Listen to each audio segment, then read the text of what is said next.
Making YouTube videos about Smith Lake has given me the opportunity to help clients from all over the country relocate to Smith Lake, Alabama. And what I've noticed is that I tend to answer a lot of the same questions when potential buyers call about a specific home or just to get their home search started. So what is it like buying a house on the lake, and what do you need to know before you start your home search? First and foremost, the most important thing you need to understand about buying a home on Smith Lake is that the pricing here works in a completely different way than it does in most cities and metro areas. There are a ton of different factors that go into pricing lake homes. You've got the view, waterfront footage, walkability to the lake, if there is a boat dock, what type of boat dock, depth and seasonality of the water, location, and restricted and non-restricted areas. You can't simply base a home's value on the lake by price per square foot, which is a big question that I get from buyer clients. There are many things to consider in each home on the lake, and I always tell my clients, you have to be ready to compromise in your list of wants and your budget. You may have to pay a little more if you're not willing to compromise on having some steps to the water, for example. When you start your home search and you're seeing all the prices, just keep in mind that there is something for everyone on the lake, but you're going to have to compromise in one area or another. Now, I did mention earlier if a home has a boat dock or not. One thing to know about Smith Lake is that it is owned and operated by Alabama Power Company. When you purchase a property on the lake, this means that Alabama Power is in control of a portion of your waterfront property. They control everything up to the 510-foot elevation on your property, meaning any structures, including boat docks, will require a permit. Now, unlike some lakes in the South, Smith Lake does actively permit for new boat docks. This is great news because if you purchase a home that doesn't currently have a dock, you can still get one. Or if you were hoping to have a larger dock, that may still be an option. Now, again, there are factors that play into what type of dock is allowed on individual properties, but when you apply for a permit, a shoreline specialist will come out and they'll take a look at your property and tell you what type of docks are allowed on your lot. They'll consider water depth, how much waterfront footage, ease of access from the water, and the neighboring properties. This is all extremely important to know prior to buying a lake home.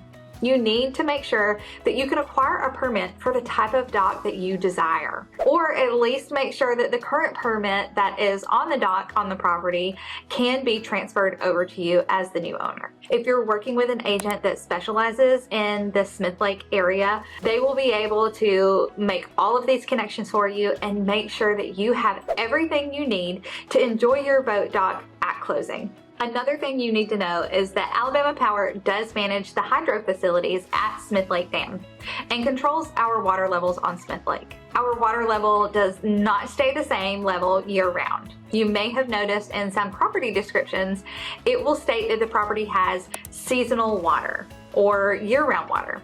Our levels change for several reasons, but the biggest is flood control.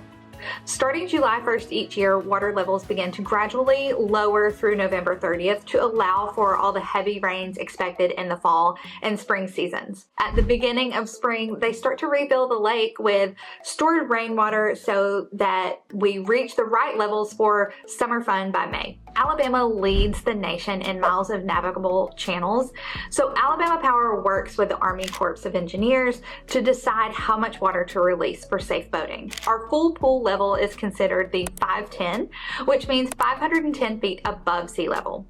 It is typically safe on the lake to expect a 15-foot swing in the rise or fall of the depth of the water throughout the year.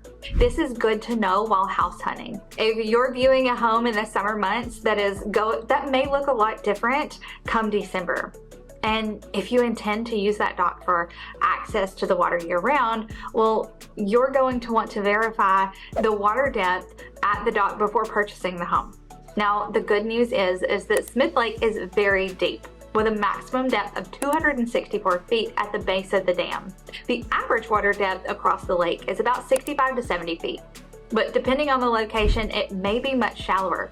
We have many narrow sloughs or channels that can be much shallower yielding what we call seasonal water. That means that there is none or little water under the dock during the fall and winter months. In the last few years, we have seen a drastic increase in the use of short-term rentals on the lake. Many buyers will come to me and say, we would like the option to rent our home while we're not using it. If you're purchasing a lake home for a vacation home or a second home, and you want to be able to rent via Airbnb or VRBO, this is something that you need to discuss with your agent in the beginning of your home search. Our lake has a mix of restricted and non-restricted waterfront properties. Non-restricted properties are just that.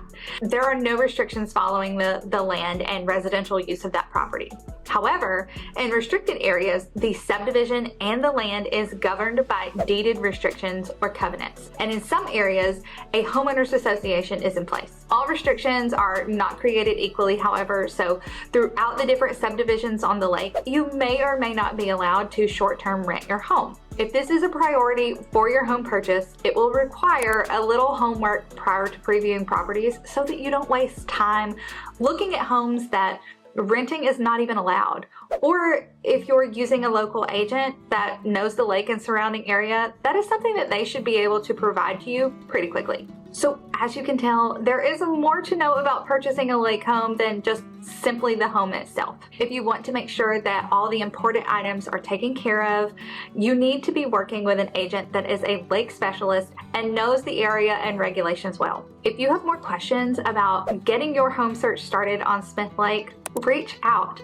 I love being a resource for my clients and setting them up for success. You'll find all my contact information in the description below, and be sure to check out some of my other videos for more information about buying a home on Smith Lake.